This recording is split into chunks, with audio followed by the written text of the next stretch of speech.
We had a little bit of a scare and we're not out of the woods yet, but Justin Jefferson might be okay. If you're living under a rock, then you may have not heard that he suffered a potential sprained AC joint. Some people thought collarbone, some people thought wrist. The man walked off the field holding his wrist, apparently stabilizing this area. We're thinking AC joint, hopefully not collarbone. Hopefully news doesn't break later that he broke a clavicle. That would be my concern. But if he escapes that, then I believe it will be a relatively minor type of thing. Maybe he misses a week or two. Maybe he doesn't miss that much time at all. But I think if it is just a mild AC joint sprain, the man will be back and ready to rumble in more than enough time for week 1. We've got Josh Allen signing a $258 million extension, making him probably everyone's number 1 quarterback just because he's in the news. What do we need to worry about when it comes to Josh Allen and his ADP based on this news right here? People let the news influence them. And this might affect his ADP. We'll talk about that. And Saquon Barkley could be out until week 3, according to some reports. Now, there's nothing definitive. Nobody knows an exact time frame. We're really far out from week 1. We can't possibly know how many weeks he will miss. But the fact that this is coming out at all should alarm everyone because it means he's not ready. He's not ready as of today. That could change. It is possible that Barkley could get ready in time for week 1. But when I say that writing was on the wall on Saquon, like it was with Mike Thomas, it always boils down to what are the facts at play, or in this case, when there aren't any facts at all. What do I mean by that? Smitty's talking about no facts, so it's all about no facts, Smitty. It is. With Mike Thomas, we had nothing to go on to suggest that we shouldn't err on the side of caution. Always err on the side of caution when you're talking about a torn ACL, or in Mike Thomas's case, a torn deltoid. A deltoid that keeps the 2 bones in your leg from separating, and he damaged it so badly that he needed surgery right away. He didn't get it. Nor did we hear anything about Mike Thomas having surgery all offseason long, yet people blindly went to bat and said Mike Thomas is going to explode. You're going to be sorry. Barkley, case in point, we don't have anything to go on. If he had the surgery, everything looked good. We're hearing great things about Barkley's progress. He's better than ever. He's so ahead of schedule. We could use that to assume a lot of things, right? Adrian Peterson, big quads, amazing thigh strength, which is tied to knee tightness and how quickly a player could bounce back from an ACL tear. The trust they have with their leg, their quads intact, their quads solid. He fit that bill in January, February. I admit I liked him in like the top 5, but as I started to hear he might not be ready, as I started to hear that he himself was unsure about his week 1 availability, time to panic because you got an error on the side of caution. No information can be dangerous. I think Sal tried to say this on my live stream and I took it wrong. Sorry, Sal.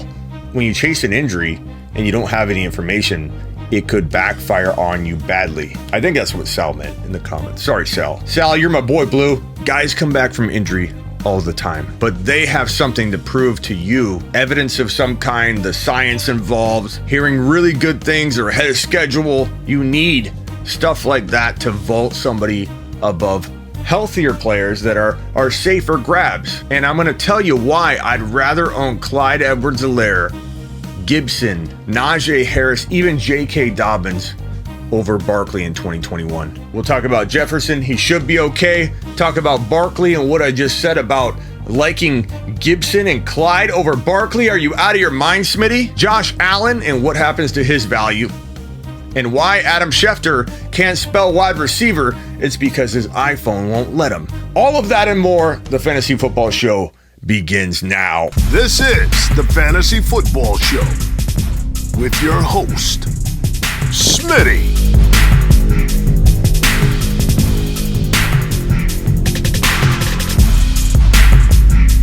Top 5 running back. You're watching the Fantasy Football Show. Smitty! Take a lap. Let's kick it off with JJ. I believe we're looking at good news because according to Shefty, it's a sprained AC joint. Nothing serious per source, but we need further testing as Shefty is telling you right there because they could find a cracked clavicle. That's my worry. Out of the woods will be, hey, nothing's wrong with the clavicle. He was kicking, and whenever a player is on the ground and they're kicking or they're hitting the ground, there's usually something like that season ending. So when I saw him kicking the air, I'm like, oh God. Not to say that pain in the AC joint can't make somebody do that. So I think he'll be okay. If I had to predict, I hope I don't have to make a video tonight to update this video. If I had to predict, based on what we're hearing, looks like JJ might have dodged a big injury. And if I had to guess, it would be a couple week type of thing. I don't think week 1 at all is in question, unless they find a cracked clavicle, like I said, or something that will show up in a further test. For now, big relief can overwhelm your body, and maybe, just maybe, you can get him at 3.1 tonight in a draft that you might be having. And then we got to talk about early drafting, because everybody's coming out of the woodwork now going, Smitty, you did an episode a little while ago that said early drafting is good. It's okay. Early drafting's fine. And how do you feel about it now, Smitty? Nothing's changed for me. You guys are so funny. I love drafting early. An injury to a guy I like, even if it's random, is not going to change that. I'm thinking deeper into the topic than one player away from not liking my approach, not liking my stance of drafting early. I'm not recommending anybody draft in January, February in a redraft league, but I tend to draft redraft leagues in June and July because I'm trying to show you all what I think you should do and sacrifice for my people. But I enjoy it because you get an edge over people, because the pros far outweigh the cons. You can get a CeeDee Lamb, a guy like Justin Jefferson. Hopefully he's healthy. You can't avoid this stuff in October or September or August or July or April or December. Random, unavoidable, not detectable, not predictable injuries will happen no matter what. You can't fight that. That doesn't matter if you draft in August or in September. The advantage you have is you can say Mike Thomas is getting overdrafted. I'm not going near him, and then people get burned drafting him early before the news breaks that you could have predicted. Cam Akers, you can tell me till you're blue in the face, oh, you couldn't have predicted his injury. I couldn't have predicted his exact injury, but Cam was in a void, 50% injury risk to me, top 5 running back injury risk in my determination. And I'm not alone. There are other people out there. My boy Dr. Jesse Morse had him in the top 2 of predictable injuries. You are at a huge advantage if you're dialed in and embedded in fantasy football, and if you're watching this channel year round, you are. Pros far outweigh the cons. And what are we talking about here? No one in redrafts drafted in July and June anyway. We're talking mainly about dynasty. Some people make fun of new dynasty startups that do their draft in like March or April because they want to be ahead of the NFL draft. And that coincides with the NFL schedule. I like that. I'm all for drafting a dynasty startup in January. Sign me up. The advantages I feel I'll have on everybody else, because I'm literally 365 dialed into fantasy football. Risers, climbers, news. I'm going to land CeeDee Lambs more than I'm going to run into a random injury that could strike anybody October or August or January. So enough of the old, told you, Smitty, drafting early, I told you, it's very, very bad. Do you agree now? Do you agree because of Justin Jefferson? Do you agree now, Smitty? No, stop saying it. JJ should be okay. I will keep you updated though. Josh Allen. Ikes. Got making fun of Shefty and his autocorrect, and my autocorrect is on point as well. Ikes. Massive deal. Dude signs a $258 million contract extension. $150 guaranteed. Now, Smitty, this doesn't have anything to do with fantasy football. How could you? What's the point of talking about this? I'll tell you the point. The point is people overreact. And sometimes they see news like this and they let it influence them. And unfortunately, this news will influence them in the correct direction, that Josh Allen's about to become a 45-50 TD passer, but this validates it for them. Oh, I'm a little worried about Josh Allen. Oh, no, I'm not. The team believes in him. I think I'll draft him in the 3rd round now. Josh Allen's now a 3rd round staple. Congratulations, Bills. Thanks for ruining our fantasy football 4th round potential hopes for the man named Josh Allen, who also punches people in the throat.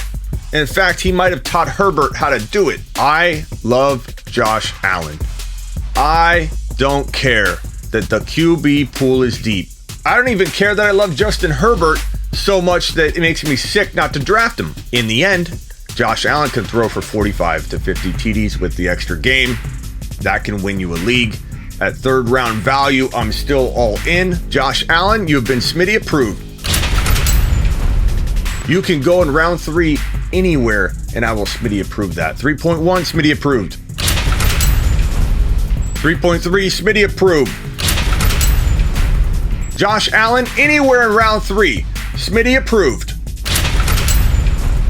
It just sucks that we can't steal him in round 4. Grandma is going to hear about this. Bob from accounting is going to hear about this. Bud is going to walk out of the restroom and go, I was on the toilet, the can. He's got the paper under his arm. I heard the news on my Twitter, not that Twitter, on my Twitter account, I heard that Josh Allen ain't a big deal. That means he's a big deal. I think I'll draft him in round 3. Saquon Barkley could be out up to week 3, maybe longer, maybe shorter. Nobody really knows. We're really far out. It's August 6th. There's no way anybody knows the exact amount of time he's going to be out. But the fact that we're hearing that he could be out till week 3 means he's not ready right now. This news wouldn't break like that. Not to mention, Barkley's already confirmed through a couple comments of his own where he's like, he's looking out for his future. He doesn't want to rush it. He doesn't know if he'll be ready for week 1. All those things are lining up to suggest that this is probably looking true. And like I told you earlier, could I be wrong? Predicting injury is not an easy thing. Predicting missed time is not an easy task. Predicting anything in football is not an easy task, but you always want to err on the side of caution. And when things are telling you, like Barkley, this news right here, everything we're hearing, when it all tells you that there's a likelihood of you getting screwed at 1.4 overall or 1.7 overall because you might have a guy missing 1 to 3 weeks. This timetable wasn't available to us a month ago. Who's to say we won't get to near September 1 and the timetable moves further? Why? Ask yourself this question. And again, I could be wrong, but if I'm wrong, who cares, right? Because you're taking a safer player that has probably easily as much upside as Barkley. There are tons of players that have that much upside. Devontae Adams, take a wide receiver, go wide receiver, then go running back, go Gibby or Harris in round 2, go Clyde in round 2, go J.K. Dobbins, who's now probably getting pulled into round 2 because of this injury. Akers down, Barkley down, those running backs are getting pulled up left and right. Why is Adams not safer than Barkley? Answer me that question. Why is Hill not safer than Barkley? Answer me that question. Why do you not want Stephon Diggs instead of Barkley when the risk is there? Could Barkley outscore either or be equal? Absolutely. Is there more of a reason to let Barkley prove he's worthy of a Diggs pick or an Adams type value? Absolutely. When looking at risk, you have to look at the red flags. And if there's multiple red flags, and there are multiple red flags on whether Barkley's ready for week 1, not one comment, you have reports, you have Barkley saying it. Ask yourself this question. Why is this coming up now? Is there a setback that we'll hear about? Is there some complication? Is there another surgery that needs to happen? Sometimes, I'm not saying this is the case, this is me predicting, but I've been pretty spot on all offseason in terms of avoiding some of this risky stuff. Could we maybe hear that he needs another cleanup done? Something is getting in the way of him being ready for week 1 because he has had enough time. He's an athletic dude. He is a very athletic dude. He should be ready. Setbacks happen. It doesn't mean he's not strong. It doesn't mean he won't come back full speed at mid-season. Doesn't mean he won't earn top 10 running back values like Mixon did in 2019, but failed the entire first half of the year. He still finishes a top 10 running back, but he failed in 2019 because Mixon didn't show up for half of a year. Drafting Barkley at 4 or 5, even if let's say he tears it up down the stretch and has a top 12 or 9 or 10 overall running back season, weeks 1 through whatever that you're without him, or he's up and down or very, very, very spotty, you could lose your league and be 1-6. What's it matter if he tears it up down the stretch? Why take a risk on Barkley when you could literally draft Gibson and trade down to get that player? Or go Adams, Hill, Stephon Diggs, Hopkins, whoever you want at wide receiver that you think could be top 1 to 3 overall for wide receivers. Why not take that approach and grab a running back that I think still outscores Barkley in 2021 in Gibson, Harris, maybe even Clyde Edwards-Helaire, maybe even J.K. Dobbins? They're safer. They're just safer. Ask yourself that question. Why is it now weeks 1 through 3 he could miss? What is that telling you? It tells me there might be some kind of setback. Otherwise, he'd be ready. He's too athletic not to be. I don't have any information on this. I could be wrong on this, but even if I'm wrong, you're making a safe guesstimation that the player you're going to attack instead of Barkley could get you back easily the same value, but is much, much safer. I hope I'm wrong. I hope there's no second surgery coming, but I'm asking why. I'm asking, why is this coming up now? And just like Mike Thomas, you started to hear things. Okay, he did have surgery. Oh, why isn't he ready? Oh, he didn't have surgery until now. I don't like when news pops up late like this and you have an incomplete story. It's all about probabilities. Does that mean there's no chance that there isn't a 10% chance Barkley could come out and be the number 1 running back from out the gate until week 17? Of course that could happen. Like, let's call it a 10% chance. That doesn't mean that it wasn't the smart play to assume that 10% chance was not going to happen. And whether it happens or not, you made the right move. It's all an odds game. Don't look at it like failing to predict the right scenario. You're playing an odds game. Barkley is not a good bet right now at his current ADP. And if you ask me, Smitty, well, if you're not going to take Barkley at all in the first round, where are you taking him at 1.12 or 2.01? I've gotten like 4 DMs already where people are like, hey, Smitty, I'm at 1.8. Should I take him? No. Adams, Hill, Diggs, even Ridley. You could argue DK. You could argue any of those top wide receivers that could be number 1 overall. If Hopkins is your number 1, then Hopkins over him. Why not take a guy that's a bona fide number 1 overall wide receiver? Not a wide receiver 1, the potential number 1. There are a plethora of them around. They're about 7 deep, bro. Grab one of them, get yourself a Gibby or a Harris or a Clyde instead of going Barkley. I'll have more on this to come on Smitty1.com. Click the prize pick banner. Enter promo code Smitty, or it should enter it for you if you go to the link, Smitty1.com. They'll match up to $100 on your first deposit. Play DFS the right way, and I'll tell you, these prop contests are so fun to play because in the beginning of the year, I was breaking this down. Jonathan Taylor under a certain amount of yards. Barkley, those are the 2 examples I gave. Imagine if you did one of those contests where you're tying 3 of them together. You're doing the multiplier where you got to get all 3 of the predictions correct. And you've got a contest out there that's got Barkley on the under in terms of yardage, JT on the under in terms of yardage. It's so fun. It's such a fun way to play DFS. It's such a fun way to play fantasy. Go to Smitty1.com.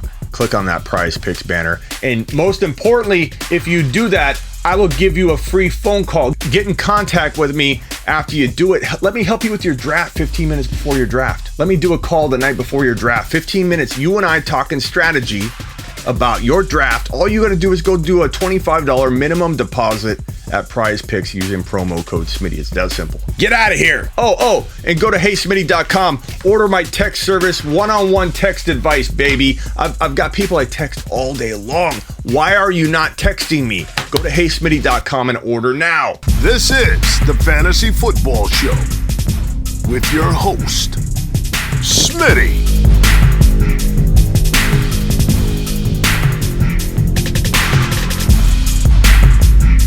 Top 5 running back. You're watching the Fantasy Football Show. I'm Smitty.